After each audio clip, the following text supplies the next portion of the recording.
Chapter 6. Gussie, on arrival, proved to be still showing traces of his grim experience. The face was pale, the eyes gooseberry-like, the ears drooping, and the whole aspect that of a man who's passed through the furnace and been caught in the machinery. I hitched myself up a bit higher on the pillows and gazed at him narrowly. It was a moment I could see when first aid was required, and I prepared to get down to cases. "Well, Gussie?" "Hello, Bertie." "What ho?" "What ho?"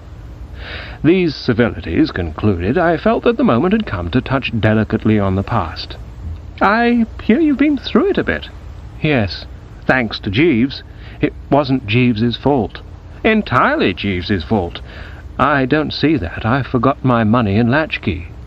"And now you'd better forget Jeeves. For you'll be interested to hear, Gussie," I said, deeming it best to put him in touch with the position of affairs right away, "that he's no longer handling your little problem." This seemed to slip it across him properly. The jaw fell, the ears drooped more limply. He'd been looking like a dead fish. He now looked like a deader fish, one of last year's, cast up on some lonely beach and left there at the mercy of the wind and tide. "What? Yes! You don't mean that Jeeves isn't going to—" "No, but dash it." I was kind, but firm. "You'll be much better off without him. Surely your terrible experiences of that awful night have told you that Jeeves needs a rest. The keenest of thinkers strikes a bad patch occasionally. That's what's happened to Jeeves. I've seen it coming on for some time. He's lost his form. He wants his plugs decarbonized. No doubt this is a shock to you. I suppose you came here this morning to seek his advice." "Of course I did." "On what point?" "Madeline Bassett has gone to stay with these people in the country, and I want to know what he thinks I ought to do." "Well, as I say, Jeeves is off the case." "But, Bertie, dash it, Jeeves," I said with a certain asperity, "is no longer on the case. I am now in sole charge." "But what on earth can you do?" I curbed my resentment. "We Woosters are fair-minded. We can make allowances for men who've been parading London all night in scarlet tights." "That," I said quietly, "we shall see. Sit down and let's confer. I'm bound to say the thing seems quite simple to me. You say this girl has gone to visit friends in the country. It would appear obvious that you must go there too and flock round her like a poultice. Elementary. But I can't plant myself on a lot of perfect strangers. Don't you know these people?" "Of course I don't. I don't know anybody." I pursed the lips. This did seem to complicate matters somewhat. "All that I know is that their name is Travers, and it's a place called Brinkley Court down in Worcestershire." I unpursed the lips. "Gussie," I said, smiling paternally, "it was a lucky day for you when Bertram Wooster interested himself in your affairs. As I foresaw from the start, I can fix everything. This afternoon you shall go to Brinkley Court an honoured guest." He quivered like a moose. I suppose it must always be rather a thrilling experience for the novice to watch me taking hold. "But, Bertie, you don't mean you know these Traverses?" "They are my Aunt Dahlia." "My gosh! You see now," I pointed out, "how lucky you were to get me behind you. You go to Jeeves, and what does he do? He dresses you up in scarlet tights and one of the foulest false beards of my experience, and sends you off to fancy dress balls. Result? Agony of spirit and no progress. I then take over and put you on the right lines. Could Jeeves have got you into Brinkley Court? Not a chance. Aunt Dahlia isn't his aunt. I merely mention these things." "By Jove, Bertie, I don't know how to thank you." "My dear chap. But I say—" "Now what?" "What do I do when I get there?" "If you knew Brinkley Court, you wouldn't ask that question. In those romantic surroundings you can't miss. Great lovers through the ages have fixed up the preliminary formalities at Brinkley. The place is simply ill with atmosphere. You'll stroll with the girl in the shady walks, you'll sit with her on the shady lawns, you'll row on the lake with her, and gradually you'll find yourself working up to a point where—" "By Jove, I believe you're right." "Of course I'm right. I've got engaged 3 times at Brinkley. No business resulted, but the fact remains. And I went there without the foggiest idea of indulging in the tender pash. I hadn't the slightest intention of proposing to anybody. Yet no sooner had I entered those romantic grounds than I found myself reaching out for the nearest girl in sight and slapping my soul down in front of her. It's something in the air. I see exactly what you mean. That's just what I want to be able to do. Work up to it. And in London, curse the place, everything's in such a rush that you don't get a chance. Quite. You see a girl alone for about 5 minutes a day, and if you want to ask her to be your wife, you've got to charge into it as if you're trying to grab the gold ring on a merry-go-round. That's right. London rattles one. I shall be a different man altogether in the country. What a bit of luck this Travers woman turning out to be your aunt. I don't know what you mean, turning out to be my aunt. She's been my aunt all along. I mean, how extraordinary that it should be your aunt that Madeline's going to stay with. Not at all. She and my cousin Angela are close friends. At Cannes, she was with us all the time. Oh, you met Madeline at Cannes, did you? By Jove, Bertie, said the poor lizard devoutly. I wish I could have seen her at Cannes. How wonderful she must have looked in beach pyjamas. Oh, Bertie. Quite, I said, a little distantly.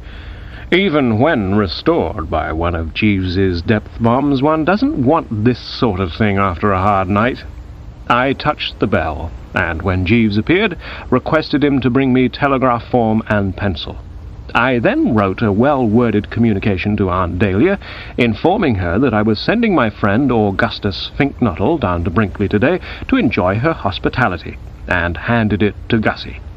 "Push that in at the first post office you pass," I said. "She'll find it waiting for her on her return." Gussie popped along, flapping the telegram and looking like a close-up of Joan Crawford, and I turned to Jeeves and gave him a précis of my operations. "Simple," you observed, Jeeves. "Nothing elaborate." "No, sir. Nothing far-fetched, nothing strained or bizarre, just nature's remedy." "Yes, sir. This is the attack as it should have been delivered. What do you call it when two people of opposite sexes are bunged together in close association in a secluded spot, meeting each other every day and seeing a lot of each other?" "Is propinquity the word you wish, sir?" "It is. I stake everything on propinquity, Jeeves. Propinquity, in my opinion, is what will do the trick. At the moment, as you're aware, Gussie is a mere jelly when in the presence. But ask yourself how he'll feel in a week or so after he and she have been helping themselves to sausages out of the same dish day after day at the breakfast sideboard. Cutting the same ham, ladling out communal kidneys and bacon. Why—" I broke off abruptly. I had one of my ideas. "Golly, Jeeves!" "Sir?"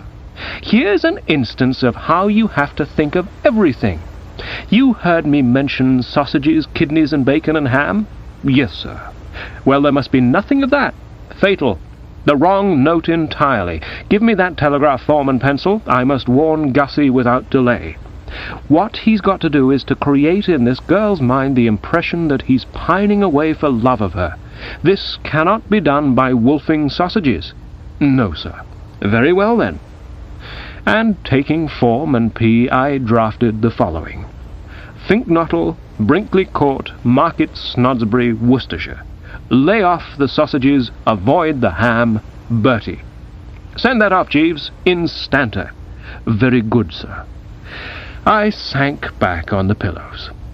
"Well, Jeeves," I said, "you see how I'm taking hold?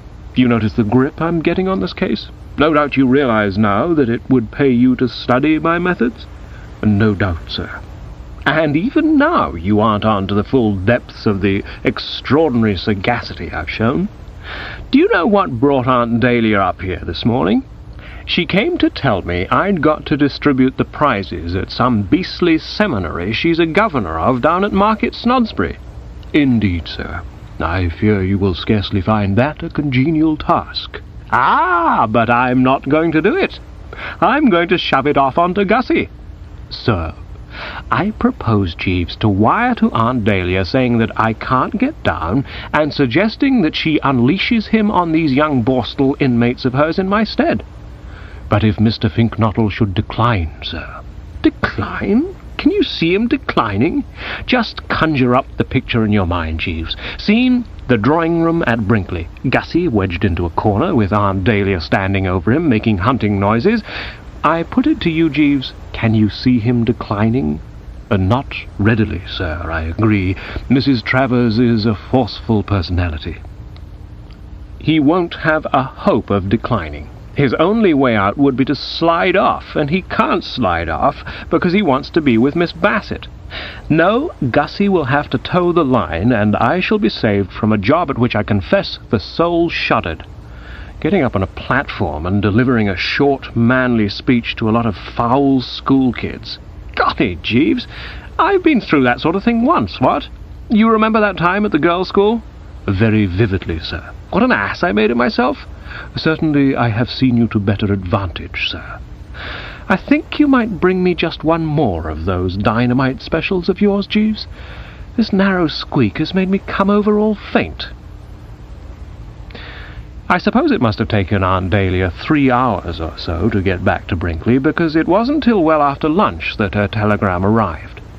It read like a telegram that had been dispatched in a white-hot surge of emotion some 2 minutes after she'd read mine, as follows.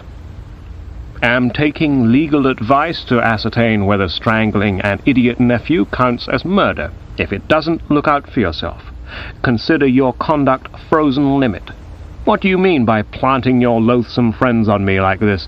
Do you think Brinkley Court is a leper colony, or what is it? Who is this spink bottle? Love Travers. I'd expected some such initial reaction. I replied in temperate vein. Not bottle, nottle, regards, Bertie. Almost immediately after she'd dispatched the above heart cry, Gussie must have arrived, for it wasn't 20 minutes later when I received the following. Cipher telegram signed by you has reached me here. Runs lay off the sausages, avoid the ham. Wire key immediately, Finknottle. I replied, also kidneys. Cheerio, Bertie. I'd staked all on Gussie making a favourable impression on his hostess, basing my confidence on the fact that he was one of those timid, obsequious, teacup-passing, thin bread-and-butter-offering yes-men whom women of my Aunt Dahlia's type nearly always like at first sight.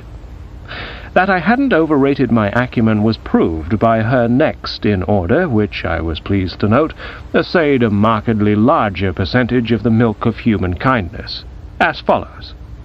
Well, this friend of yours has got here, and I must say that for a friend of yours he seems less subhuman than I'd expected. A bit of a pop-eyed bleater, but on the whole clean and civil, and certainly most informative about newts. Am considering arranging series of lectures for him in neighbourhood. All the same, I like your nerve using my house as a summer hotel resort, and shall have much to say to you on the subject when you come down. Expect you 30th. Bring spats. Love, Travers. To this I reposted, on consulting engagement book find it impossible, come Brinkley Court deeply regret, toodaloo, Bertie. Hers, in reply, struck a sinister note. Oh, so it's like that, is it? You and your engagement book, indeed. Deeply regret my foot. Let me tell you, my lad, that you'll regret it a jolly sight more deeply if you don't come down. If you imagine for one moment that you're going to get out of distributing those prizes, you are very much mistaken. Deeply regret Brinkley Court 100 miles from London as unable hit you with a brick. Love, Travers. I then put my fortune to the test, to win or lose it all. It wasn't a moment for petty economies. I let myself go regardless of expense. No, but dash it, listen. Honestly, you don't want me? Get Finknottle distribute prizes, a born distributor who will do you credit. Confidently anticipate Augustus Finknottle as master of revels on 31st inst. Would make genuine sensation. Do not miss this great chance, which may never occur again. Tickety-tonk, Bertie. There was an hour of breathless suspense, and then the joyful tidings arrived. Well, all right. Something in what you say, I suppose. Consider you treacherous worm and contemptible spineless cowardy custard, but have booked Spink Bottle. Stay where you are, then, and I hope you get run over by an omnibus. Love, Travers. The relief, as you may well imagine, was stupendous. A great weight seemed to have rolled off my mind. It was as if somebody had been pouring Jeeves's pick-me-ups into me through a funnel. I sang as I dressed for dinner that night. At the Drones I was so gay and cheery that there were several complaints. And when I got home and turned into the old bed, I fell asleep like a little child within 5 minutes of inserting the person between the sheets.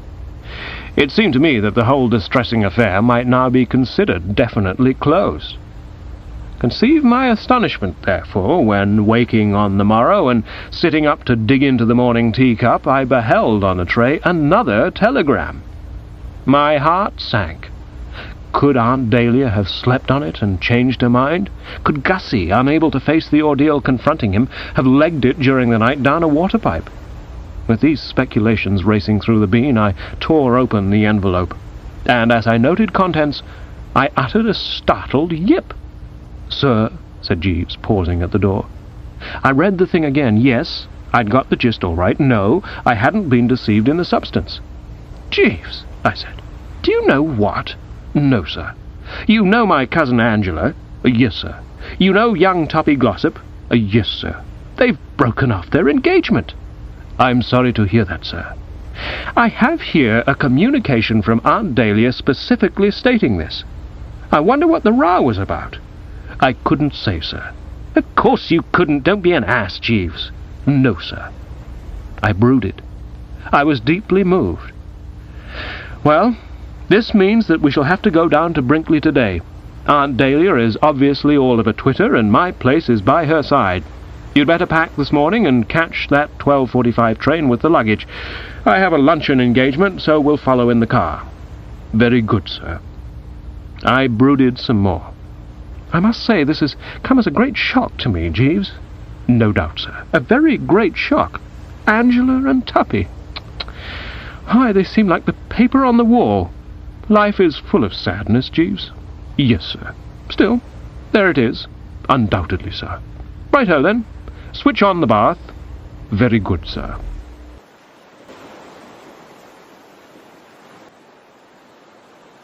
Chapter 7. I meditated pretty freely as I drove down to Brinkley in the old two-seater that afternoon. The news of this rift or rupture of Angela's and Tuppy's had disturbed me greatly. The projected match, you see, was one on which I'd always looked with kindly approval. Too often, when a chap of your acquaintance is planning to marry a girl you know, you find yourself knitting the brow a bit and chewing the lower lip dubiously, feeling that he or she, or both, should be warned while there's yet time. But I've never felt anything of this nature about Tuppy and Angela. Tuppy, when not making an ass of himself, is a soundish sort of egg.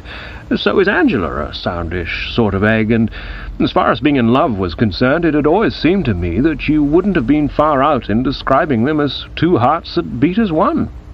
True, they had had their little tiffs, notably on the occasion when Tuppy, with what he said was fearless honesty, and I consider thorough goofiness, had told Angela that her new hat made her look like a Pekingese. But in every romance you have to budget for the occasional dust-up, and after that incident I'd supposed that he'd learned his lesson, and that from then on life would be one grand sweet song. And now this wholly unforeseen severing of diplomatic relations had popped up through a trap. I gave the thing the cream of the Wooster brain all the way down, but it continued to beat me what could have caused the outbreak of hostilities, and I bunged my foot sedulously on the accelerator in order to get to Aunt Dahlia with the greatest possible speed and learn the inside story straight from the horse's mouth. And what with all 6 cylinders hitting nicely, I made good time and found myself closeted with the relative shortly before the hour of the evening cocktail. She seemed glad to see me. In fact, she actually said she was glad to see me, a statement no other aunt on the list would have committed herself to, the customary reaction of these near and dear ones to the spectacle of Bertram arriving for a visit being a sort of sick horror. "Decent of you to rally round, Bertie," she said. "My place was by your side, Aunt Dahlia," I responded. I could see at a G that the unfortunate affair had got in amongst her in no uncertain manner. Her usually cheerful map was clouded, and the genial smile conspic by its A. I pressed her hand sympathetically to indicate that my heart bled for her. "Bad show this, my dear old flesh and blood," I said. "I'm afraid you've been having a sticky time. You must be worried." She snorted emotionally. She looked like an aunt who's just bitten into a bad oyster. "Worried is right. I haven't had a peaceful moment since I got back from Cannes. Ever since I put my foot across this blasted threshold," said Aunt Dahlia, returning for the nonce to the hearty argot of the hunting field, "everything's been at 6s and 7s. First there was that mix-up about the prize-giving." She paused at this point and gave me a look. "I'd been meaning to speak freely to you about your behaviour in that matter, Bertie," she said. "I had some good things all stored up, but as you rallied round like this, I suppose I shall have to let you off. And anyway, it's probably all for the best that you evaded your obligations in that sickeningly craven way. I have an idea that this spink bottle of yours is going to be good, if only he can keep off newts."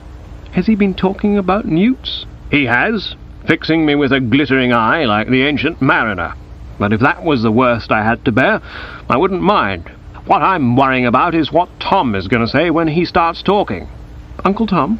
"I wish there was something else you'd call him except Uncle Tom," said Aunt Dahlia a little testily. "Every time you do it, I expect to see him turn black and start playing the banjo. Yes, Uncle Tom, if you must have it. I shall have to tell him soon about losing all that money at baccarat, and when I do, he'll go up like a rocket. Still, no doubt Time the great healer be blowed. I've got to get a cheque for £500 out of him for Milady's boudoir by August the 3rd at the latest." I was concerned. Apart from a nephew's natural interest in an aunt's refined weekly paper, I'd always had a soft spot in my heart for Milady's boudoir ever since I contributed that article to it on what the well-dressed man is wearing. Sentimental, possibly, but we old journalists do have these feelings. "Is the boudoir on the rocks?" "It will be if Tom doesn't cough up. Needs help till it's turned the corner." "But wasn't it turning the corner 2 years ago?" "It was. It's still at it. Till you run a weekly paper for women you don't know what corners are." "And you think the chances of getting into my uncle by marriage's ribs are slight?" "I'll tell you, Bertie. Up till now, when these subsidies were required, I've always been able to come up to Tom in the gay, confident spirit of an only child touching an indulgent father for chocolate cream. But he's just had a demand from the income tax people for an additional £58, 1 3d, and all he's been talking about since I got back has been ruin and the sinister trend of socialistic legislation and what will become of us all." I could readily believe it. This Tom has a peculiarity I've noticed in other very oofy men. Nick him for the paltriest sum, and he lets out a squawk you can hear at Land's End. He has the stuff in gobs, but he hates giving it up. "If it wasn't for Anatole's cooking, I doubt if he'd bother to carry on. Thank God for Anatole, I say." I bowed my head reverently. "Good old Anatole," I said. "Amen," said Aunt Dahlia. Then the look of holy ecstasy, which is always the result of letting the mind dwell, however briefly, on Anatole's cooking, died out of her face. "Now don't let me wander from the subject," she resumed. "I was telling you of the way hell's foundations have been quivering since I got home. First the prize-giving, and then Tom, and now on top of everything else this infernal quarrel between Angela and young Glossop." I nodded gravely. I was frightfully sorry to hear that. Terrible shock. What was the row about? "Sharks." "Sharks, or rather one individual shark. The brute that went for the poor child when she was aquaplaning at Cannes. You remember Angela's shark?" Certainly I remembered Angela's shark. A man of sensibility doesn't forget about a cousin nearly being chewed by monsters of the deep. The episode was still green in my memory. In a nutshell, what had occurred was this. You know how you aquaplane? A motorboat nips on ahead, trailing a rope. You stand on a board holding the rope, and the boat tows you along. And every now and then you lose your grip on the rope and plunge into the sea and have to swim to your board again. A silly process, it has always seemed to me, though many find it diverting. Well, on the occasion referred to, Angela had just regained her board after taking a toss when a great beastly shark came along and cannoned into it, flinging her into the salty once more. It took her quite a bit of time to get on again and make the motorboat chap realize what was up and haul her to safety, and during that interval you can readily picture her embarrassment. According to Angela, the finny denizen kept snapping at her ankles virtually without cessation, so that by the time help arrived she was feeling more like a salted almond at a public dinner than anything human. Very shaken the poor child had been, I recall, and had talked of nothing else for weeks. "I remember the whole incident vividly," I said. "But how did that start the trouble?" "She was telling him the story last night." "Well?" "Her eyes shining and her little hands clasped in girlish excitement." "No doubt."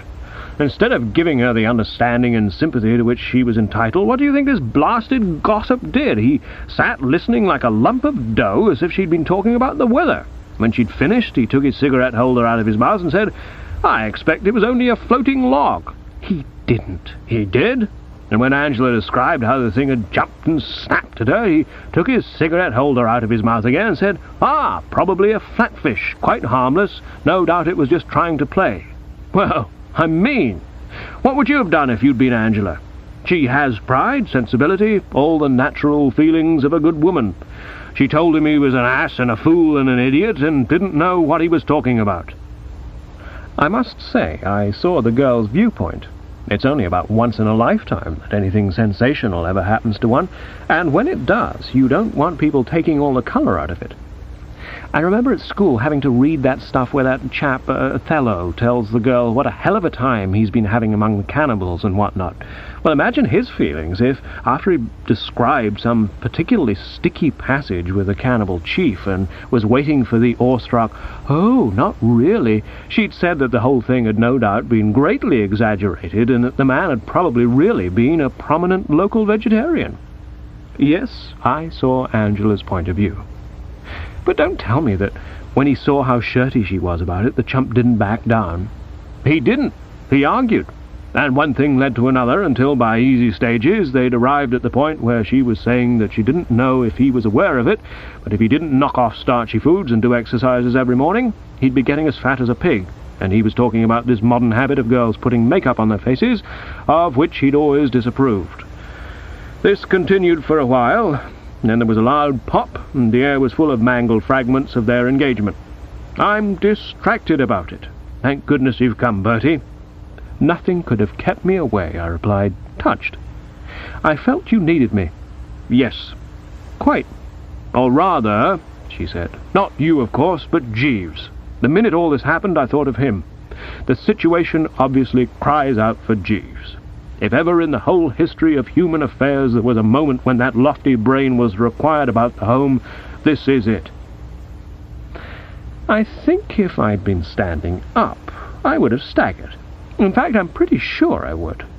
But it isn't so dashed easy to stagger when you're sitting in an armchair. Only my face, therefore, showed how deeply I'd been stung by these words. Until she spoke them, I'd been all sweetness and light, the sympathetic nephew prepared to strain every nerve to do his bit. I now froze, and the face became hard and set. "Jeeves," I said, between clenched teeth. "Gesundheit," said Aunt Dahlia. I saw that she'd got the wrong angle. I wasn't sneezing, I was saying Jeeves. "And well you may. What a man. I'm going to put the whole thing up to him. There's nobody like Jeeves." My frigidity became more marked. "I venture to take issue with you, Aunt Dahlia." "You take what? Issue? You do you?" "I emphatically do. Jeeves is hopeless." "What?" "Quite hopeless. He's lost his grip completely. Only a couple of days ago I was compelled to take him off a case because his handling of it was so footling.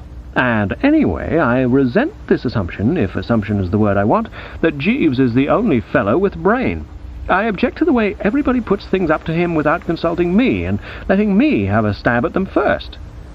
She seemed about to speak, but I checked her with a gesture. "It's true that in the past I've sometimes seen fit to seek Jeeves's advice. It's possible that in the future I may seek it again. But I claim the right to have a pop at these problems as they arise in person without having everybody behave as if Jeeves was the only onion in the hash. I sometimes feel that Jeeves, though admittedly not unsuccessful in the past, has been lucky rather than gifted." "Have you and Jeeves had a row?" "Nothing of the kind." "You seem to have it in for him." "Not at all." And yet I must admit that there was a modicum of truth in what she said. I'd been feeling pretty austere about the man all day, and I'll tell you why. You remember that he caught that 12:45 train with the luggage, while I remained on in order to keep a luncheon engagement? Well, just before I started out to the tryst, I was pottering about the flat, and suddenly, I don't know what put the suspicion into my head, possibly the fellow's manner had been furtive. Something seemed to whisper to me to go and have a look in the wardrobe. And it was as I had suspected. There was the mess jacket still on its hanger. The hound hadn't packed it. Well, as anybody at the drones will tell you, Bertie Wooster is a pretty hard chap to outgeneral. I shoved the thing in a brown paper parcel and put it in the back of the car, and it was on a chair in the hall now. But that didn't alter the fact that Jeeves had attempted to do the dirty on me, and I suppose a certain what-you-call-it had crept into my manner during the above remarks. "There's been no breach," I said. "You might describe it as a passing coolness, but no more. We didn't happen to see eye to eye with regard to my white mess jacket with the brass buttons, and I was compelled to assert my personality, but, well, it doesn't matter anyway. The thing that matters is that you're talking piffle, you poor fish. Jeeves lost his grip? Absurd. Why, I saw him for a moment when he arrived, and his eyes were absolutely glittering with intelligence. I said to myself, trust Jeeves, and I intend to. You'll be far better advised to let me see what I can accomplish, Aunt Dahlia. For heaven's sake, don't start butting in. You'll only make matters worse. On the contrary, it may interest you to know that while driving here I concentrated deeply on this trouble of Angela's and was successful in formulating a plan based on the psychology of the individual, which I'm proposing to put into effect at an early moment. Oh my God! My knowledge of human nature tells me it'll work. Bertie, said Aunt Dahlia, and her manner struck me as febrile. Lay off, for pity's sake, lay off. I know these plans of yours. I suppose you want to shove Angela into the lake and push young Glossop in after her to save her life, or something like that. Nothing of the kind. It's the sort of thing you would do. My scheme is far more subtle. Let me outline it for you. No thanks. I say to myself, but not to me, do listen for a second. I won't. Right ho then. I'm dumb, and have been from a child. I perceived that little good could result from continuing the discussion. I waved a hand and shrugged a shoulder. Very well, Aunt Dahlia, I said, with dignity. If you don't want to be in on the ground floor, that's your affair. But you're missing an intellectual treat. And anyway, no matter how much you may behave like the deaf adder of Scripture, which, as you are doubtless aware, the more one piped, the less it danced, or words to that effect, I shall carry on as planned. I am extremely fond of Angela, and shall spare no effort to bring the sunshine back into her heart. Bertie, you abysmal chump, I appeal to you once more, will you please lay off? You'll only make things 10 times as bad as they are already. I remember reading in one of those historical novels once about a chap, a buck he would have been, no doubt, or a macaroni, or some such bird as that, who when people said the wrong thing merely laughed down from lazy eyelids and flicked a speck of dust from the irreproachable Mechlin lace at his wrists. This was practically what I did now. At least I straightened my tie and smiled one of those inscrutable smiles of mine. I then withdrew and went out for a saunter in the garden. And the first chap I ran into was young Tuppy. His brow was furrowed, and he was moodily bunging stones at a flower pot.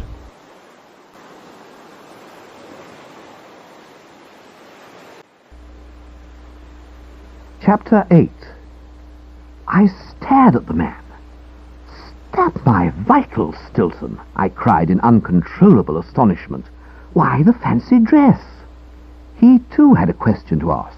"What the hell are you doing here, you bloodstained Wooster?" I held up a hand. This was no time for side issues. "Why, you got up like a policeman." "I am a policeman." "A policeman?" "Yes."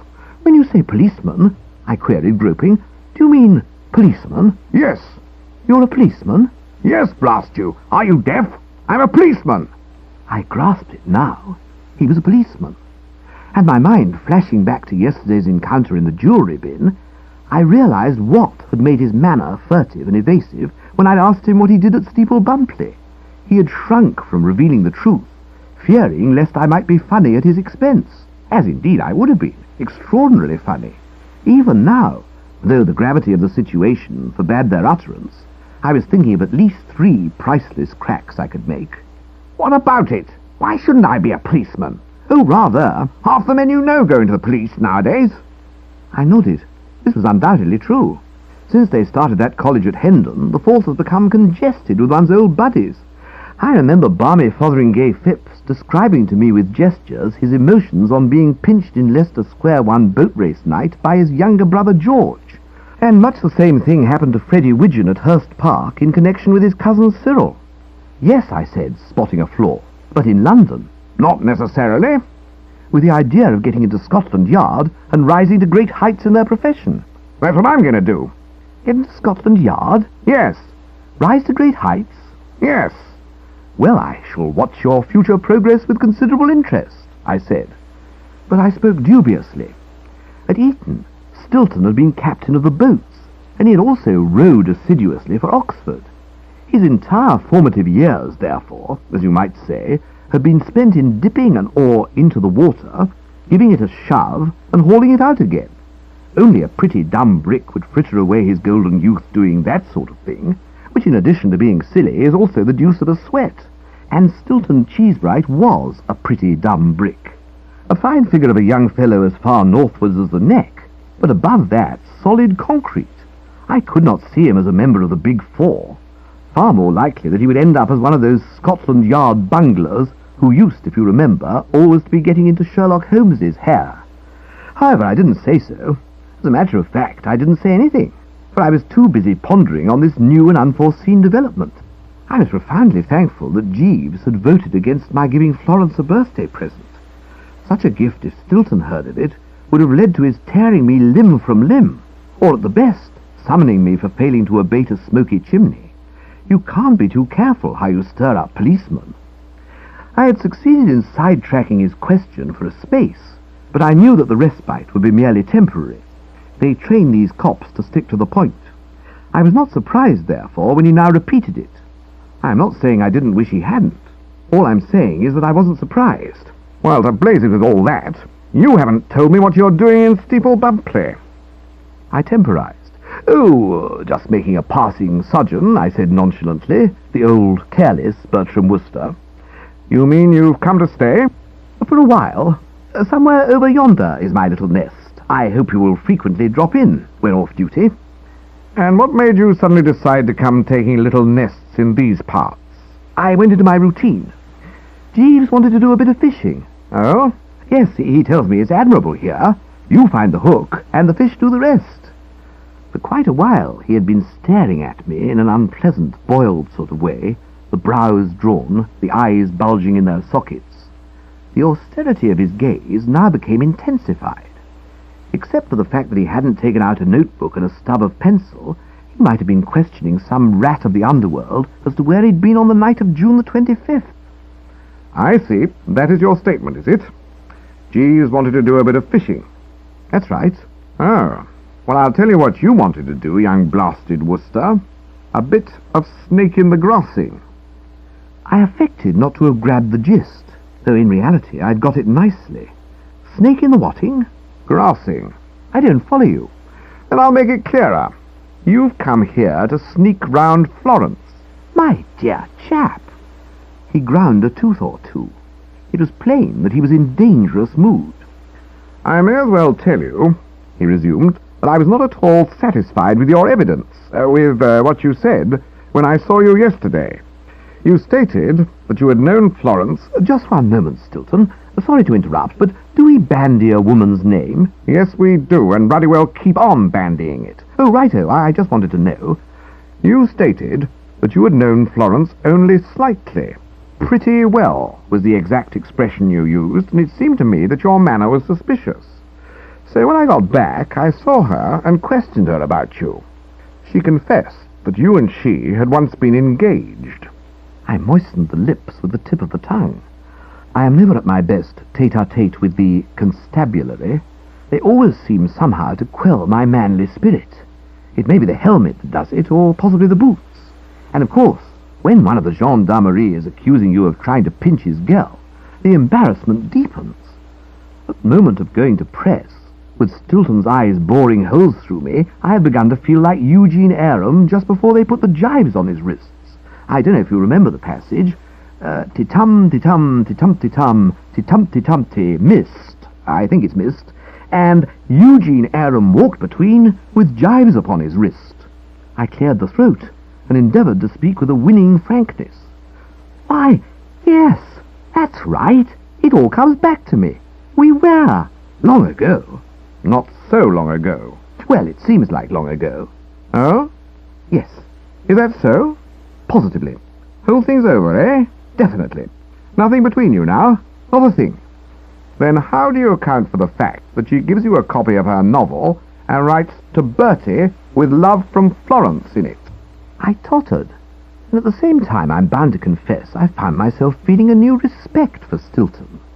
At first, if you recollect, when he had spoken of rising to great heights at Scotland Yard, I had thought lightly of his chances. It seemed to me now that he must have the makings of a very hot detective indeed.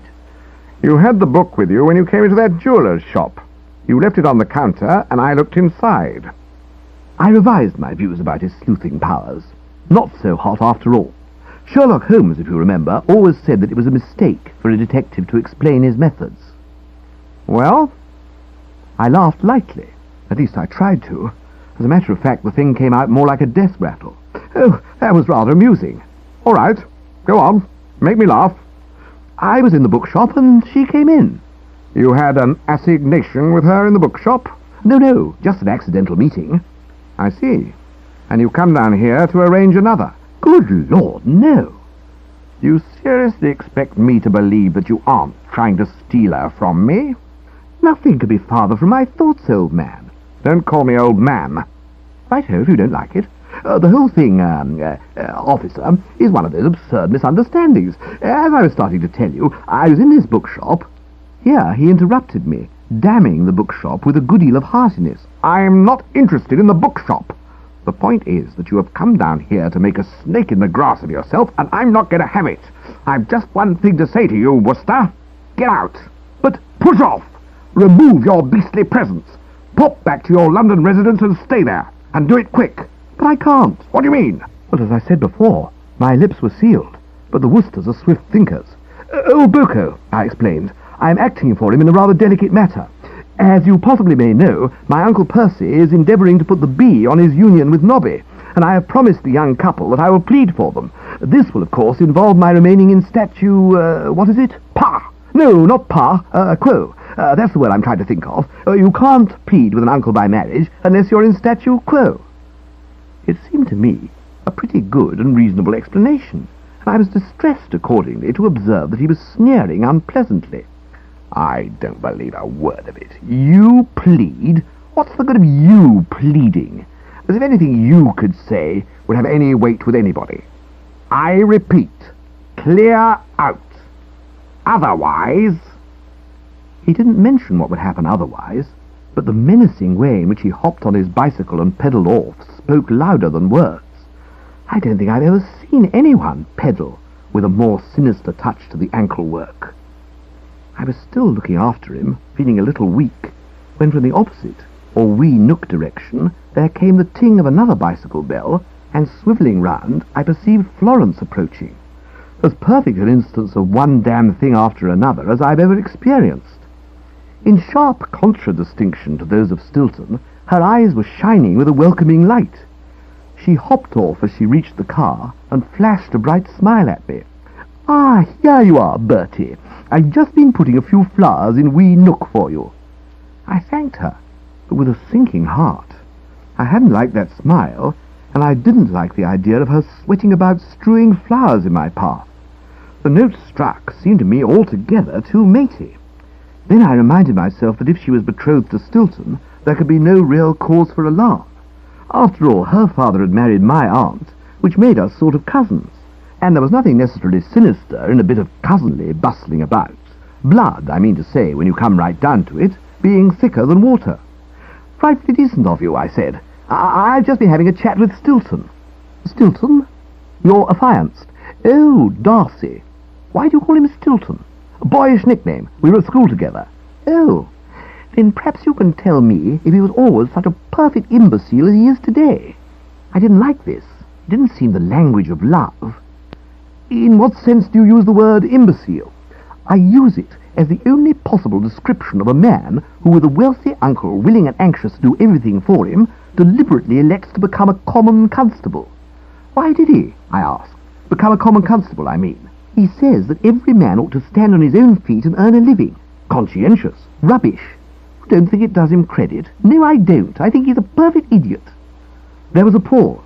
It was plain that his behaviour rankled, and it seemed to me what was required here was a strong boost for the young copper. For I need scarcely say that, now that I was face to face again with this girl, all thought of carrying on with the promotion of that Save Stilton Cheese Right campaign was farther from my mind than ever. I should have thought you had been rather bucked about it all, as giving evidence of soul, I mean. Soul? It shows that he's got a great soul. I should be extremely surprised to find that he has any soul above those great clod-hopping boots he wears. He is just pig-headed. I have reasoned with him over and over again. His uncle wants him to stand for Parliament and is prepared to pay all his expenses and to finance him generously for the rest of his life. But no, he just looks mulish and talks about earning his living. I am sick and tired of the whole thing, and I really don't know what I shall do about it. Well, goodbye, Bertie. I must be getting along, she concluded abruptly, as if she found the subject too painful to dwell on, and was off, just at the very moment when I had remembered that it was her birthday and that I had a brooch in my pocket to deliver to her from Aunt Agatha. I could have called her back, I suppose, but somehow didn't feel in the mood. Her words had left me shaking in every limb. The revelation of the flimsiness of the foundations on which the Florence Stilton romance appeared to be founded had appalled me, and I had to remain in statu quo and smoke a couple of cigarettes before I felt strong enough to resume my journey. Then, feeling a little better, and trying to tell myself that this was just a passing tiff, and that matters would speedily adjust themselves, I pushed on, and in another couple of minutes was coming to anchor abaft Wee Nook.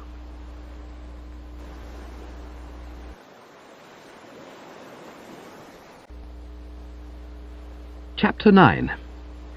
It was getting on for the quiet evenfall on the morrow, when, after a pleasant drive through the smiling countryside, I steered the two-seater in at the gates of Brinkley Court and ankled along to inform my hostess that I had come aboard. I found her in her snuggery, or den, taking it easy with a cup of tea and an Agatha Christie. As I presented myself, she gave the moustache a swift glance, but apart from starting like a nymph surprised while bathing and muttering something about "was this the face that stopped 1,000 clocks," made no comment. One received the impression that she was saving it up. "Hello, reptile," she said. "You're here, are you?" "Here I am," I responded, "with my hair in a braid and ready to the last button. A very merry pip-pip to you, aged relative." "The same to you, fathead. I suppose you forgot to bring that necklace." "Far from it. Here it is. It's the one Uncle Tom gave you at Christmas, isn't it?" "That's right. He likes to see me wearing it at dinner." "As who wouldn't?" I said courteously. I handed it over and helped myself to a slice of buttered toast. "Well, nice to be in the old home once more. I'm in my usual room, I take it. And how's everything in and around Brinkley Court? Anatole all right?" "Never better. You look pretty roguish." "Oh, I'm fine. And Uncle Tom?" A cloud passed over her shining evening face. "Tom's still a bit low, poor old Buster." "Owing to Percy, you mean?" "That's right." "There's been no change, then, in this Gorringe's gloom?" "Naturally not. He's been worse than ever since Florence got here. Tom winces every time he sees him, especially at meals. He says that having to watch Percy push away untasted food cooked by Anatole gives him a rush of blood to the head, and that gives him indigestion. You know how sensitive his stomach is." I patted her hand. "Be of good cheer," I said. "I'll buck Perce up. Freddie Widgeon was showing me a trick with 2 corks and a bit of string the other night, which cannot fail to bring a smile to the most tortured face. It had the lads at the drones in stitches. You will doubtless be able to provide a couple of corks." 20, if you wish." "Good." I took a cake with pink icing on it. "So much for Percy. What are the rest of the personnel? Anybody here besides the Trotter gang and Florence?" "Not yet. Tom said something about somebody named Lord Sidcup looking in for dinner tomorrow on his way to the brine baths at Droitwich. Do you know him?" "Never heard of him. He's a sealed book to me. He's some man Tom met in London. Apparently he's a bit of a nib on old silver, and Tom wants to show him his collection. I nodded. I knew this uncle to be greatly addicted to the collecting of old silver. His apartments, both at Brinkley Court and at his house in Charles Street, are full of things I wouldn't be seen dead in a ditch with. What they call a virtuoso, this Lord Sidcup would be, I presume. Something on those lines. Ah, well, it takes all sorts to make a world, does it not? We shall also have with us tomorrow the boyfriend Cheesewright, and the day after that, Daphne Dolores Moorhead. She's the novelist. I know. Florence was telling me about her. You've bought a serial from her, I understand. Yes, I thought it would be a shrewd move to salt the mine. I didn't get this. She seemed to be an aunt who was talking in riddles. How do you mean, salt the mine? What mine? This is the first I've heard of any mines. I think that if her mouth had not been so full of buttered toast, she would have clicked her tongue, for as soon as she had cleared the gangway with a quick swallow, she spoke impatiently as if my slowness on the uptake had exasperated her. You really are an abysmal ass, young Bertie. Haven't you ever heard of salting mines? It's a recognised business precaution. When you've got a dud mine you want to sell to a mug, you sprinkle an ounce or two of gold over it and summon the mug to come along and inspect the property. He rolls up, sees the gold, feels that this is what the doctor ordered, and reaches for his cheque-book. I worked on the same principle. I was still at a loss, and said so, and this time she did click her tongue. Can't you grasp it, chump? I bought the serial to make the paper look good to Trotter. He sees the announcement that a Daphne Moorhead opus is coming along, and is terrifically impressed. Gosh, he says to himself, Daphne Dolores Moorhead and everything. Me lady's boudoir must be hot stuff. But don't these blokes want to see books and figures and things before they brass up? Not if they've been having Anatole's cooking for a week or more. That's why I asked him down here. I saw what she meant, and her reasoning struck me as sound. There's something about those lunches and dinners of Anatole's that mellows you and saps your cool judgment. After tucking into them all this time, I presumed that L.G. Trotter was going about in a sort of rosy mist, wanting to do kind acts right and left like a Boy Scout. Continue the treatment a few more days, and he'd probably beg her as a personal favour to accept twice what she was asking. Very shrewd, I said. Yes, I think you're on the right lines. Has Anatole been giving you his rognon aux montagnes, and his sel d'agneau au laitue à la grecque? Then I would say the thing was in the bag, all over but the cheering. But here's a point that's been puzzling me. I said, Florence tells me that La Moorhead is one of the more costly of our female pen-pushers, and has to have purses of gold flung to her in great profusion before she will consent to sign on the dotted line. Correct? Quite correct. Then how the dickens, I said, getting down to it in my keen way, did you contrive to extract the necessary ore from Uncle Tom? Didn't he pay his income tax this year? You bet he did. I should have thought you'd have heard his screams in London. Poor old boy, how he does suffer on these occasions. She spoke sooth. Uncle Tom, though abundantly provided with the chips, having been until his retirement one of those merchant princes who scoop it up in sackfuls out east, has a rooted objection to letting the hellhounds of the inland revenue dip in and get theirs. For weeks after they have separated him from his hard-earned, he's inclined to go off into corners and sit with his head between his hands, muttering about ruin and the sinister trend of socialistic legislation, and what's to become of us all if this continues. He certainly does, I assented. Quite the soul in torment, what? And yet despite this you succeeded in nicking him for what must have been a small fortune. How did you do it? From what you were saying on the phone last night, I got the impression that he was in more than usually non-parting mood these days. You conjured up in my mind's eye the picture of a man who was sticking his ears back and refusing to play ball, like Balaam's ass. What do you know about Balaam's ass? Me? I know Balaam's ass is from soup to nuts. Have you forgotten that when a pupil at the Rev. Aubrey Upjohn's educational establishment at Bramley-on-Sea, I once won a prize for scripture knowledge? I'll bet you cribbed. Not at all. My triumph was due to sheer merit. But getting back to it, how did you induce Uncle Tom to scare the moth from his pocket-book? It must have required quite a scuttleful of wifely wiles on your part. I wouldn't like to say of a loved aunt that she giggled, but unquestionably the sound that proceeded from her lips closely resembled a giggle. Oh, I managed. But how? Never mind how, you pestilential young nosy Parker. I managed. I see, I said, letting it go. Something told me she did not wish to spill the data. And how is the Trotter deal coming along? I seemed to have touched an exposed nerve. The giggle died on her lips, and her face, always, as I've said, on the reddish side, deepened in colour to a rich mauve. "Blister his blighted insides," she said, speaking with the explosive heat which had once made fellow members of the Quorn and Pytchley leap convulsively in their saddles.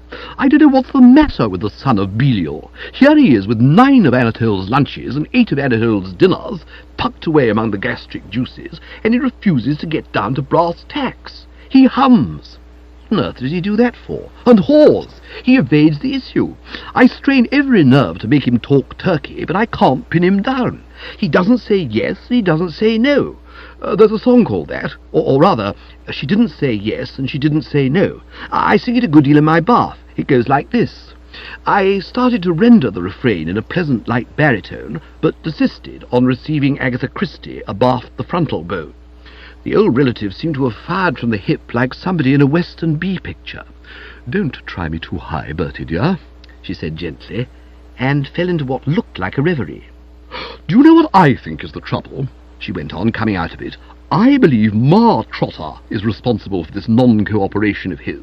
For some reason she doesn't want him to put the deal through and has told him he mustn't. It's the only explanation I can think of. When I met him at Agatha's, he spoke as if it was just a matter of arranging terms, but these last few days he's come over all coy, as if acting under orders from up top. When you stood them dinner that night, did he strike you as being crushed beneath her heel?" "Very much so.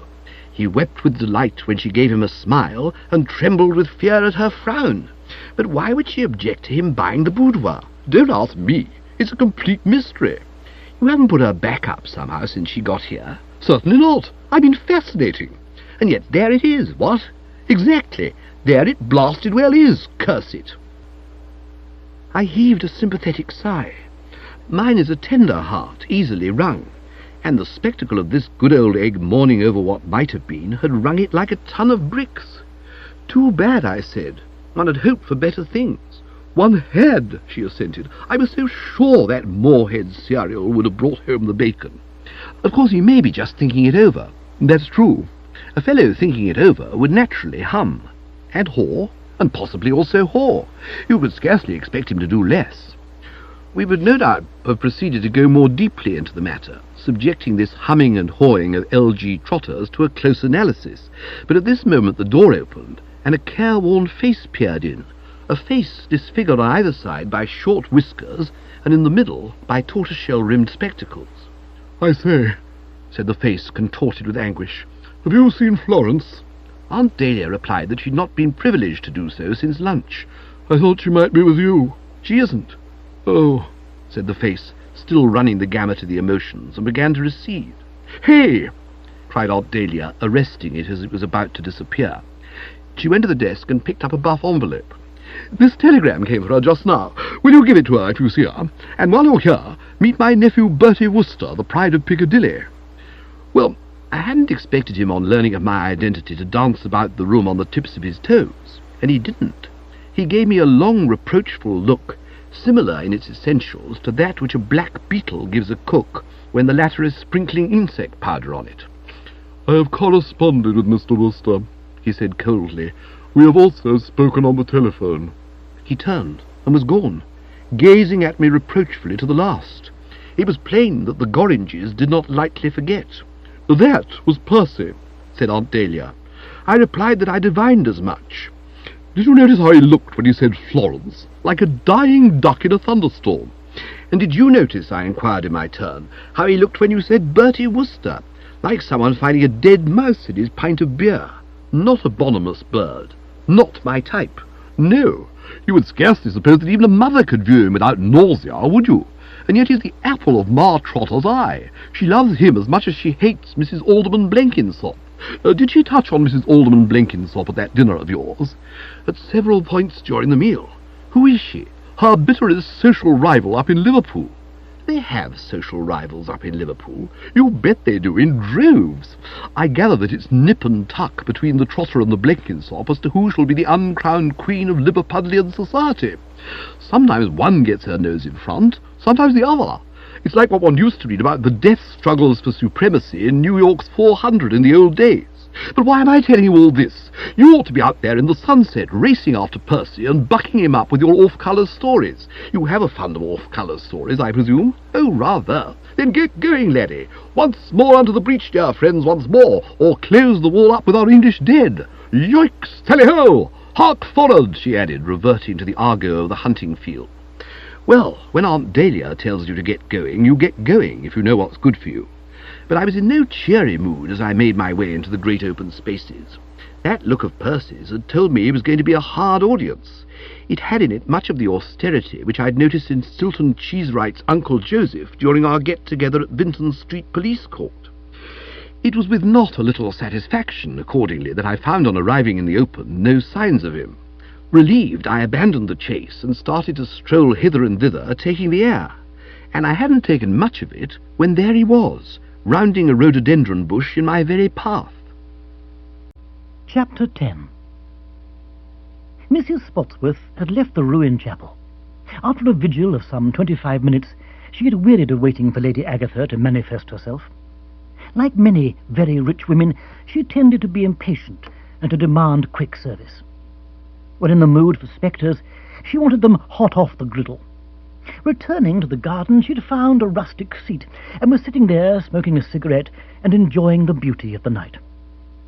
It was one of those lovely nights which occur from time to time in an English June, mitigating the rigours of the island summer and causing manufacturers of raincoats and umbrellas to wonder uneasily if they have been mistaken in supposing England to be an earthly paradise for men of their profession. A silver moon was riding in the sky, and a gentle breeze blew from the west, bringing with it the heart-stirring scent of stock and tobacco plant.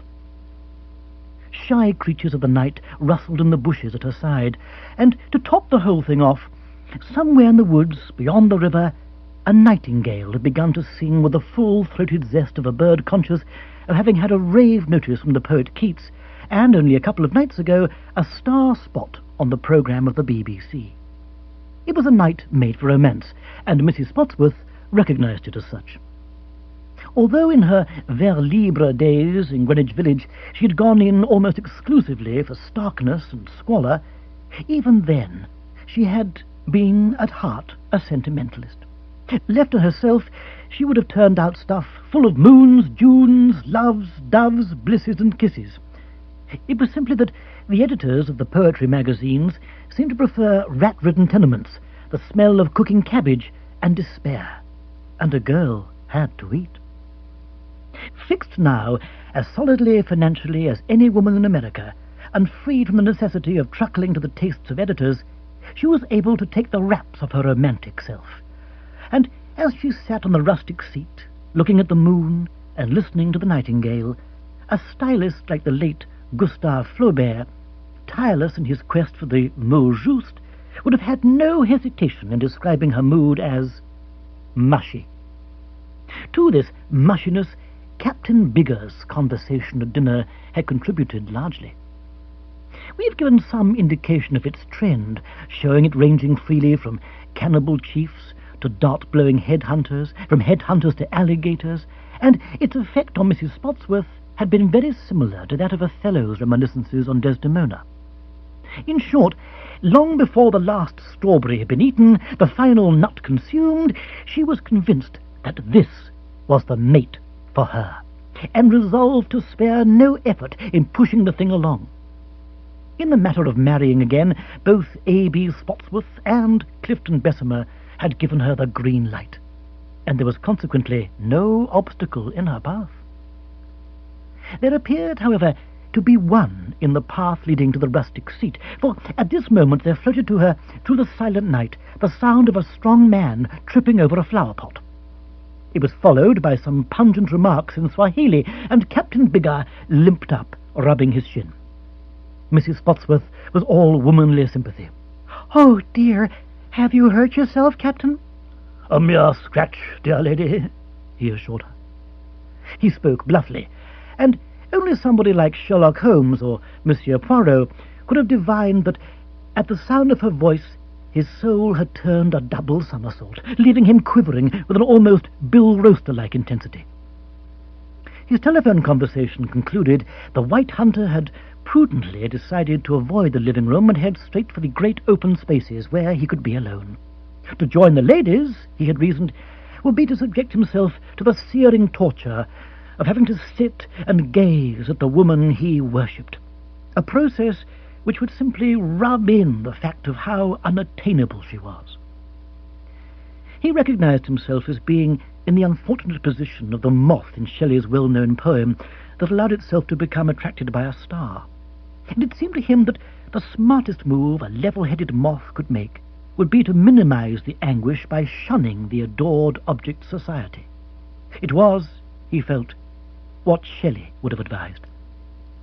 And here he was, alone with her in the night, a night complete with moonlight, nightingales, gentle breezes, and the scent of stock and tobacco plant.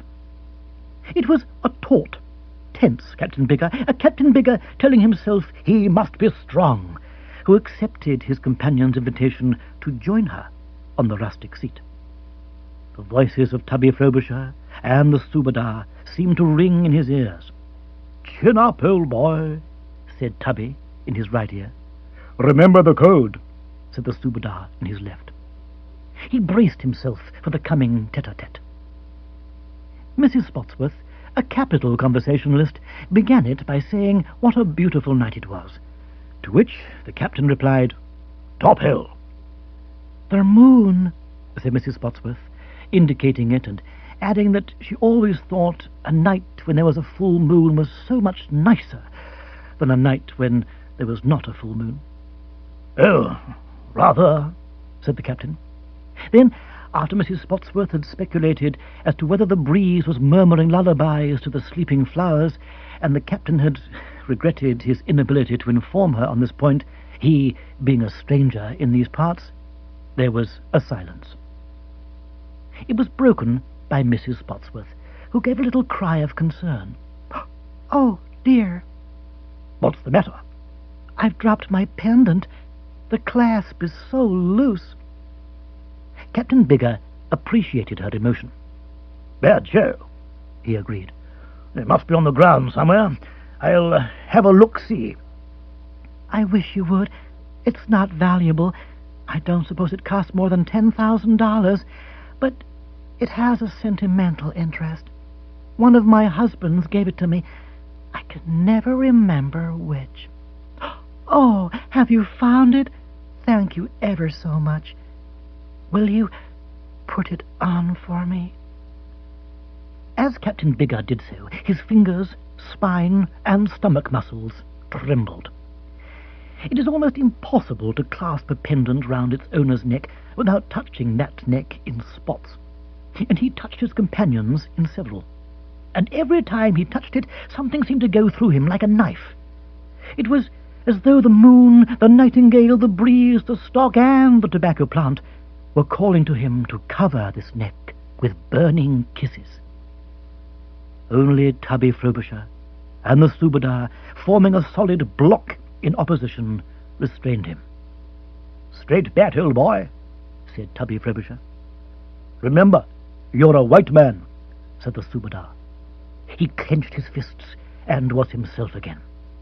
"It must be jolly," he said, recovering his bluffness, "to be rich enough to think $10,000 isn't anything to write home about."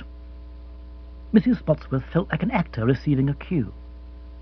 "Do you think that rich women are happy, Captain Bigger?" The captain said that all those he had met, and in his capacity of white hunter he had met quite a number, had seemed pretty boppish. "They wore a mask." "Eh?" "They smiled to hide the ache in their hearts," explained Mrs. Spotsworth. The captain said he remembered one of them, a large blonde of the name of Fish, dancing the can-can one night in her step-ins, and Mrs. Spotsworth said that no doubt she was just trying to show a brave front to the world. "Rich women are so lonely, Captain Bigger." "Are you lonely?" "Very, very lonely." "Oh, ah," said the captain. It was not what he would have wished to say. He would have preferred to pour out his soul in a torrent of impassioned words. But what could a fellow do with Tubby Frobisher and the Subadar watching his every move? A woman who has told a man in the moonlight, with nightingales singing their heads off in the background, that she is very, very lonely, and has received in response the words, "Oh, ah," is scarcely to be blamed for feeling a momentary pang of discouragement. Mrs. Spotsworth had once owned a large hound dog of lethargic temperament who could be induced to go out for his nightly airing only by a succession of sharp kicks. She was beginning to feel now as she had felt when her foot thudded against this languorous animal's posterior, the same depressing sense of trying in vain to move an immovable mass. She loved the White Hunter. She admired him. But when you set out to kindle the spark of passion in him, you certainly had a job on your hands. In a moment of bitterness, she told herself that she had known oysters on the half-shell with more of a divine fire in them. However, she persevered. "How strange our meeting again like this," she said softly. "Very odd. We were a whole world apart, and we met in an English inn." "Quite a coincidence." "Not a coincidence. It was destined. Shall I tell you what brought you to that inn?" "I wanted a spot of beer." "Fate," said Mrs. Spotsworth. "Destiny. I beg your pardon?" "I was only saying that, come right down to it, there's no beer like English beer." "The same fate, the same destiny," continued Mrs. Spotsworth, who at another moment would have hotly contested this statement, for she thought English beer undrinkable, "that brought us together in Keener. Do you remember the day we met in Keener?" Captain Biggar writhed. It was like asking Joan of Arc if she happened to recall the time she saw that heavenly vision of hers. "How about it, boys?" he inquired silently, looking pleadingly from left to right. "Couldn't you stretch a point?" But Tubby Frobisher and the Subadar shook their heads. "The code, old man," said Tubby Frobisher. "Play the game, old boy," said the Subadar. "Do you?" asked Mrs. Spotsworth. "Oh, rather," said Captain Biggar. "I had the strangest feeling when I saw you that day that we had met before in some previous existence." "A bit unlikely, what?" Mrs. Spotsworth closed her eyes. "I seem to see us in some dim prehistoric age. We were clad in skins. You hit me over the head with your club and dragged me by my hair into your cave." "Oh, no. Dash it, I wouldn't do a thing like that." Mrs. Spotsworth opened her eyes, and enlarging them to their fullest extent, allowed them to play on his like searchlights. "You did it because you loved me," she said in a low, vibrant whisper. "And I—" She broke off. Something tall and willowy had loomed up against the skyline, and a voice with perhaps just a quaver of nervousness in it was saying, "Hello, hello, hello, hello, hello." "I've been looking for you everywhere, Rosie," said Bill. "When I found you weren't at the ruined chapel, Oh, hello, Captain." "Hello," said Captain Biggar, dully, and tottered off. Lost in the shadows a few paces down the path, he halted and brushed away the beads of perspiration which had formed on his forehead. He was breathing heavily, like a buffalo in the mating season. It had been a near thing, a very near thing. Had this interruption been postponed even for another minute, he knew that he must have sinned against the code and taken the irrevocable step which would have made his name a mockery and a byword in the Anglo-Malay club at Kuala Lumpur. A pauper with a bank balance of a few meagre pounds, he would have been proposing marriage to a woman with millions. More and more, as the moments went by, he had found himself being swept off his feet, his ears becoming deafer and deafer to the muttered warnings of Tubby Frobisher and the Subadar. Her eyes he might have resisted, her voice too, and the skin he had loved to touch. But when it came to eyes, voice, skin, moonlight, gentle breezes from the west, and nightingales, the mixture was too rich. Yes, he felt, as he stood there heaving like a stage sea, he had been saved. And it might have been supposed that his prevailing emotion would have been a prayerful gratitude to fate or destiny for its prompt action, but, oddly enough, it was not. The first spasm of relief had died quickly away, to be succeeded by a rising sensation of nausea. And what caused this nausea was the fact that, being still within earshot of the rustic seat, he could hear all that Bill was saying. And Bill, having seated himself beside Mrs. Spotsworth, had begun to coo. Too little has been said in this chronicle of the 9th Earl of Roaster's abilities in this direction. When we heard him promising his sister Monica to contact Mrs. Spotsworth and coo to her like a turtle dove, we probably formed in our minds the picture of one of those run-of-the-mill turtle doves whose cooing, though adequate, does not really amount to anything much. We would have done better to envisage something in the nature of a turtle dove of stellar quality, what might be called the turtle dove supreme. A limited young man in many respects, Bill Roaster could, when in mid-season form, touch heights in the way of cooing which left his audience, if at all impressionable, gasping for air. These heights he was touching now, for the thought that this woman had it in her power to take England's leading white elephant off his hands, thus stabilizing his financial position and enabling him to liquidate honest Patch Perkins' honourable obligations, lent him an eloquence which he had not achieved since May week dances at Cambridge. The golden words came trickling from his lips like syrup. Captain Bigger was not fond of syrup, and he did not like the thought of the woman he loved being subjected to all this goo. For a moment he toyed with the idea of striding up and breaking Bill's spine in 3 places, but once more found his aspirations blocked by the code. He had eaten Bill's meat and drunk Bill's drink, both excellent, especially the roast duck, and that made the fella immune to his sort. For when a fella has accepted a fellow's hospitality, a fella can't go about breaking the fellow's spine, no matter what the fellow may have done. The code is rigid on that point. He is at liberty, however, to docket the fellow in his mind as a low-down, fortune-hunting son of a what-not, and this was how Captain Bigger was docketing Bill as he lumbered back to the house. And it was, substantially, how he described him to Jill when, passing through the French window, he found her crossing the living-room on her way to deposit her things in her sleeping apartment.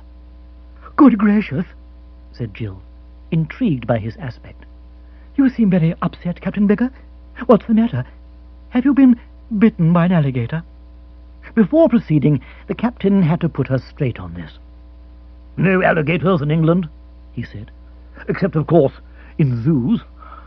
No, I have been shocked to the very depths of my soul." "By a wombat?" Again, the captain was obliged to correct her misapprehensions. An oddly ignorant girl, this, he was thinking. "No wombats in England either. What shocked me to the very depths of my soul was listening to a low-down, fortune-hunting English peer doing his stuff," he barked bitterly. "Lord Roaster, he calls himself. Lord Gigolo's what I call him." Jill started so sharply that she dropped her suitcase. "Allow me," said the captain, diving for it. "I don't understand," said Jill. "Do you mean that Lord Roaster—" One of the rules of the code is that a white man must shield women, and especially young, innocent girls, from the seamy side of life, but Captain Bigger was far too stirred to think of that now. He resembled Othello, not only in his taste for Anter's vast and desert's idol, but in his tendency, being wrought, to become perplexed in the extreme. "He was making love to Mrs. Spotsworth in the moonlight," he said curtly. "What?" "Heard him with my own ears. He was cooing to her like a turtle dove. After her money, of course. All the same, these effete aristocrats of the old country make a noise like a rich widow anywhere in England, and out come all the dukes and earls and viscounts howling like wolves. Rats, we'd call them in Kuala Lumpur. You should hear Tubby Frobisher talk about them at the club. I remember him saying one day to Doc and Squiffy, the Subadar wasn't there, if I recollect rightly, gone up country or something. Doc, he said. It was probably going to be a most extraordinarily good story, but Captain Bigger did not continue it any further, for he saw that his audience was walking out on him. Jill had turned abruptly and was passing through the door. Her head, he noted, was bowed, and very properly, too, after a revelation like that. Any nice girl would have been knocked endways by such a stunning exposé of the moral weaknesses of the British aristocracy. He sat down and picked up the evening paper, throwing it from him with a stifled cry as the words "Whistler's mother" leapt at him from the printed page. He did not want to be reminded of Whistler's mother. He was brooding darkly on honest Patch Perkins, and wondering wistfully if destiny or fate would ever bring their paths together again, when Jeeves came floating in. Simultaneously, Rory entered from the library. "Oh, Jeeves," said Rory, "will you bring me a flagon of strong drink? I am athirst." With a respectful movement of his head, Jeeves indicated the tray he was carrying, laden with the right stuff, and Rory accompanied him to the table, licking his lips. "Something for you, Captain," he said. "Whisky, if you please," said Captain Bigger. After that ordeal in the moonlit garden, he needed a restorative. "Whisky? Right. And for you, Mrs. Spotsworth?" said Rory, as that lady came through the French window, accompanied by Bill. "Nothing, thank you, Sir Roderick. On a night like this, moonlight is enough for me. Moonlight in your lovely garden, Billikin." "I'll tell you something about that garden," said Rory. "In the summer months—" He broke off as Monica appeared in the library door. The sight of her not only checked his observations on the garden, but reminded him of her injunction to boost the Bally Place to this Spotsworth woman. Looking about him for something in the Bally Place capable of being boosted, his eye fell on the dower chest in the corner, and he recalled complimentary things he had heard said in the past about it. It seemed to him that it would make a good point d'appui. "Yes," he proceeded, "the garden's terrific, and furthermore, it must never be overlooked that Roster Abbey, though a bit shop-soiled and falling apart at the seams, contains many an objet d'art calculated to make the connoisseur sit up and say, 'What ho! Cast an eye on that dower chest, Mrs. Spotsworth.'" "I was admiring it when I first arrived. It's beautiful." "Yes, it is nice, isn't it?" said Monica, giving her husband a look of wifely approval. One didn't often find Rory showing such signs of almost human intelligence. "Duveen used to plead to be allowed to buy it, but of course it's an heirloom and can't be sold." "Goes with the house," said Rory. "It's full of the most wonderful old costumes." "Which go with the house," said Rory, probably quite incorrectly, but showing zeal. "Would you like to look at them?" said Monica, reaching for the lid. Bill uttered an agonized cry. "They're not in there." "Of course they are. They always have been, and I'm sure Rosalinda would enjoy seeing them." "I would indeed." "There's quite a romantic story attached to this dower chest, Rosalinda. The Lord Roster at that time, centuries ago, wouldn't let his daughter marry the man she loved, a famous explorer and discoverer." "The old boy was against discoveries," explained Rory. "He was afraid they might discover America." "Ha, ha, ha! Oh, I beg your pardon." "The lover sent his chest to the girl, filled with rare embroideries he had brought back from his travels in the East, and her father wouldn't let her have it. He told the lover to come and take it away. And the lover did, and of course inside it was the young man's bride. Knowing what was going to happen, she had hidden there. And the funny part of the story is that the old blister followed the chap all the way down the drive, shouting, 'Get that damn thing out of here!'" Mrs. Spotsworth was enchanted. "What a delicious story. Do open it, Monica." "I will. It isn't locked." Bill sank bonelessly into a chair. "Jeeves?" "My lord." "Brandy?" "Very good, my lord." "Well, for heaven's sake," said Monica. She was staring wide-eyed at a check coat of loud pattern and a tie so crimson, so intensely blue horseshoed, that Rory shook his head censoriously. "Good Lord, Bill, don't tell me you go around in a coat like that. It must make you look like an absconding bookie. And the tie, the cravat, ye gods! You better drop in at Harridge's and see the chap in our haberdashery department. We've got a sale on." Captain Biggar strode forward. There was a tense, hard expression in his rugged face. "Let me look at that." He took the coat, felt in the pocket, and produced a black patch. "Ha!" he said, and there was a wealth of meaning in his voice. Rory was listening at the library door. "Hello," he said. "Someone talking French. Must be Boussac. Don't want to miss Boussac. Come along, Moke. This girl," said Rory, putting a loving arm round her shoulder, "talks French with both hands. You coming, Mrs. Foxworth? It's the Derby dinner on television." "I will join you later, perhaps," said Mrs. Spotsworth. "I left Pomona out in the garden, and she may be getting lonely." "You, Captain?"